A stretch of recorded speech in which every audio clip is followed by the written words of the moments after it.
For me personally, I love to make structures and develop different things to put flowers on. So that's always fun for me.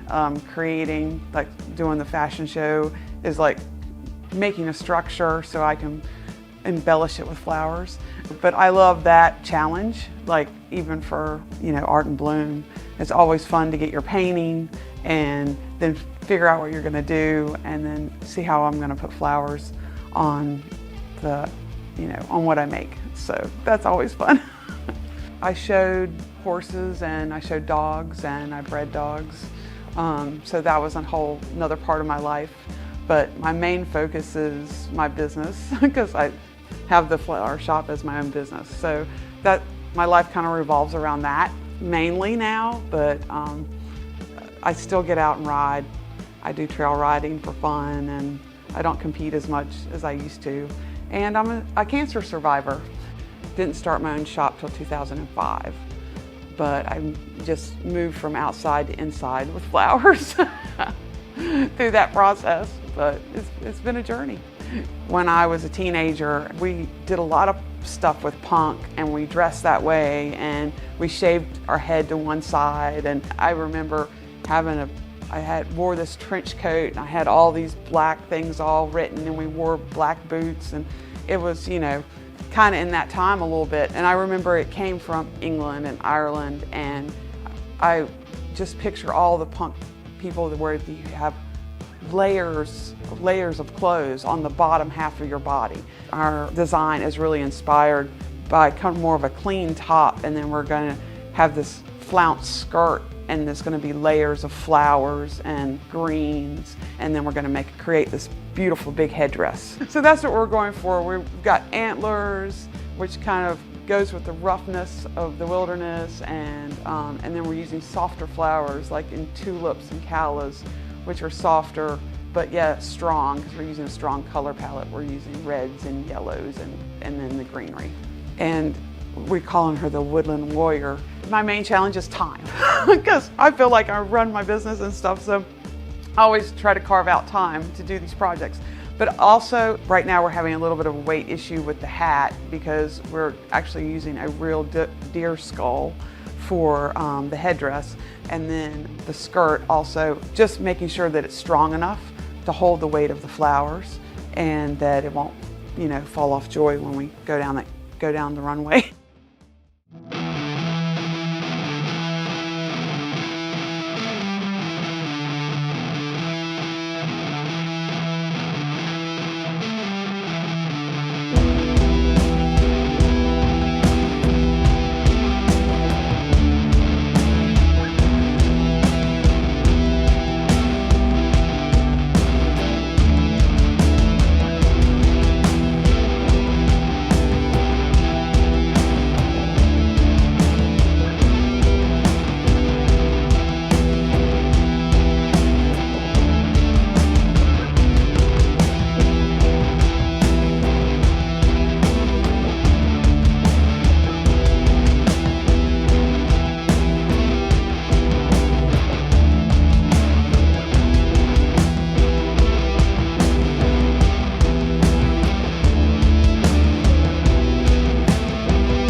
I like to design off the top of my head, so I'm not traditional as in using like an exact recipe that I stick to. Sometimes that a lot of florists they're rigid, and then some florists are free, and I think I'm more so along the free line. I thought about the culture of Afropunk. Afropunk, it basically, punk in itself, brings forward differences in people. Like, whatever makes you awkward, celebrate it, right? If you like grungy clothes, I'm born in the 80s, so my punk is grungy clothes, all black and spikes and chains and things like that. So that brought it to the forefront. But Afropunk celebrates that, if you like anime, if you like all different types of colors, if you like big hoop earrings and flowers, and they definitely bring a lot of flowers. And it's a festival that happens in New York and California and major cities, and they all celebrate themselves. So I wanted to take that, but then also use my own roots. I'm Nigerian American. So I wanted to bring in something from Africa, from my dad's tribe, from the Igbo people. So if you've never been, but if you've ever seen a Nigerian wedding, it's very big and it's opulent, and they have flowers, they have whatever the best is. I'm gonna design based off things that I've learned from Sue McCleary about wearable flowers. So I'm gonna bring all those things together to make my piece. A lot of wholesalers are telling you, hey, we're gonna try our best, but it may not be enough. And we're also in wedding season. I'm trying to focus more so on getting the particular color that I want. The flower is what I really want because of the texture and what it does naturally. Why I really thought that was an opportunity to use Afropunk is because during COVID I did lose my dad, and this is another way that I can celebrate his life and his death. So I really am glad that I'm able to do it. That also pushed me this year to be like, life is short, do what you want, no matter what. So y'all do what y'all want. do what you want uncontrollably, but do what you have a passion for, and don't hold back on it.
I tell everybody, anyone can be a florist, and it's really just about, your ability to put one stem with another, and if you love it, if you're proud of it, then that's really all. That's it. It's less about the motif and the, inspiration behind the piece, and it's more about what actually goes into it, the mechanics, the colors, the color blocking. So to put it simply, my design aesthetic with floral is natural, is free-flowing. It's the little things that matter. And for me as a designer, for me as a person, it's all about the little things, and it's those moments in time that you spend thinking about the bigger picture, when a lot of people don't really focus on all the things in the middle that make up the larger picture. So my inspiration for the piece itself, it actually comes from one of my most fond memories of my Grammy and I. She used to teach me the proper way to set a table, and it always started with her china and her china sets. And she kind of gave me this obsession at an early age for fine china and the original bone china that she had in her house. I am trying to promote all of the things that are just not remembered these days. Blue bone china, carnations, leather leaf. I'm using a lot of dried florals as well. It's all about really appreciating the forgotten things. The dress is actually a vintage 1960s wedding gown. Having picked this dress up from the thrift store, I completely deconstructed it. I took the taffeta out, I opened the back, took the neckline off, created a beautiful lace choker, and the chiffon that sits underneath the bodice. With my background in design and being able to kind of see things past the rubble and seeing its true purpose has been a challenge, but it's also been so rewarding to see everything kind of come to a head with this.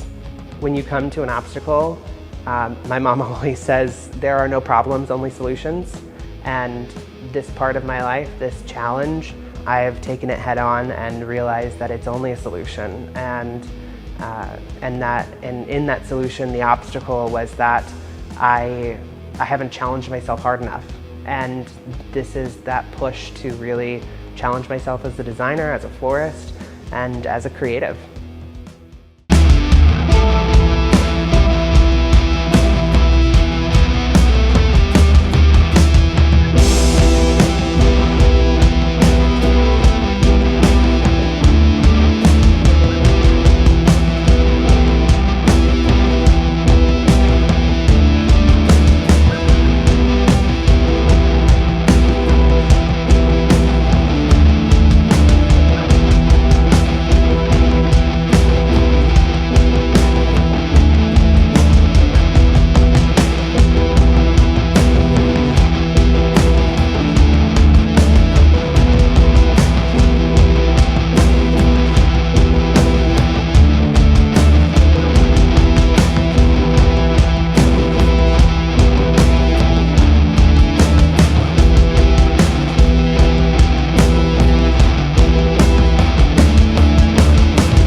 I have been in the event business my whole life, and I always did tabletop design. And I think it just evolved from that. And I always worked closely with other floral designers and had a hand in it and felt fun with it. And then one day I'm like, okay, I'm gonna do this. As far as my style of flowers go, I think it's evolving every day. And my favorite would be the bespoke, because I really like that sort of southern garden feel, but it's really a European garden. But it's just lots of texture and color, and it's just unique and different every time. As far as my fashion piece, I would say the inspiration came in a couple of different ways. We were asked to do a fashion piece, so that was exciting. I've seen a lot and wanted to do it in the past. Daily for weddings and stuff, we do corsages and boutonnieres, so it's a very small scale of floral fashion. And then we were told about the documentary Afropunk. So I watched that and I was really intrigued by that and the way that the artists use monochromatic color. And so I've really chosen to use reds, and I hope that it's all going to be red, because our biggest challenge right now is resourcing flowers. So the inspiration has really come from the documentary and kind of from the idea of the fashion world and just kind of outside that box. I have never done a fashion piece before like this. It's always just been, wedding things where it's flower crowns, it's corsages on the wrist, boutonnieres, nothing of a large scale. I would say it kind of went into a couple different directions. One being kind of Thunderdome, in a sense that I worked with these great big pads, in a sense, to create the mass.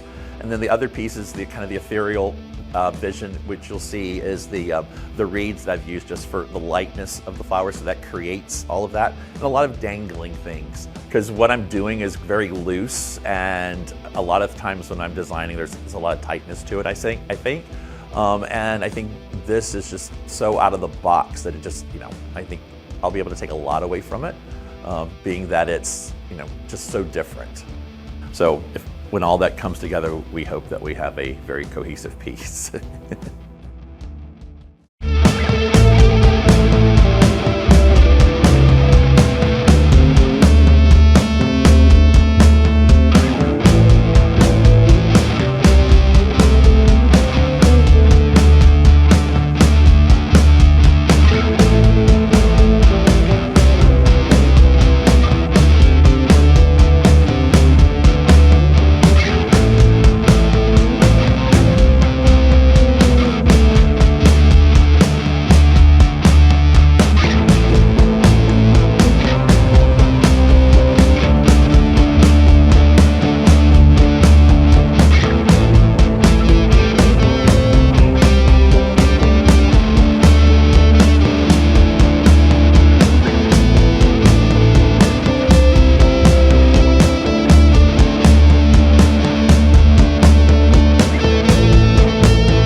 So my style is contemporary garden, and I started out designing in London, and that style was way too fixed and roundy-moundy for me.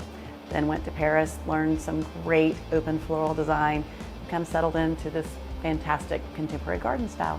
I spend more time thinking than I do doing, and that's my biggest challenge, is kind of trying to narrow down and settle in on one thing. If I had my druthers, this Afropunk person would have a hat and shoes and gloves and earrings and everything I can imagine, but that's really not feasible. So just trying to narrow it down is my biggest challenge right now. My design is really kind of a steampunk concept with lots of brights, moving into some darker colors. I've got this fantastic model. We did a try on yesterday, and we'll see if she can walk in the 4-inch platforms that I've got her. So Flowerpunk really provides this opportunity to create fashion with flowers, and it's kind of the height of creativity because you have to think about the way flowers move, how they move on a person, how they're going to stay, their longevity, and it's three-dimensional in a way that arrangements aren't. So it's probably one of the most challenging things that I've done, and it's really exciting to be able to do that, particularly during COVID when I haven't had a lot of challenges. I have so many people come up to me who have seen the pieces at Art and Bloom, seen my pieces, seen everybody's pieces, and it's such an incredible event. It's one that is unique to the area, and it's probably one of the most well done in the US, I think, because I have lots of designers, friends, who call and ask about our Art and Bloom. These guys know what they're doing each year. You know, they're incorporating incredible new things, and what a great opportunity to look at art in a different way. One of my favorite things at Art and Bloom, though, is to stand by either my design or somebody else's design and listen to people's opinions on it, you know, and talk about humbling. You walk up and be like, I don't get it. Or, oh, look at her use of this. Or, that's that. And I'm like, okay, no, it's not. Or, oh God, is it that bad? Or then, you know, somebody will say something really good. I'm like, oh, hi, I'm the designer. If they say bad, I'm like, okay, never mind.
My floristry style is a lush and full garden style.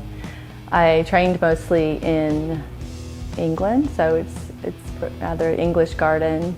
I use a lot of color and accentuated with some texture, and always some elements that are light and airy and give the piece, my work, movement, and like it would be growing in nature is what I try to achieve.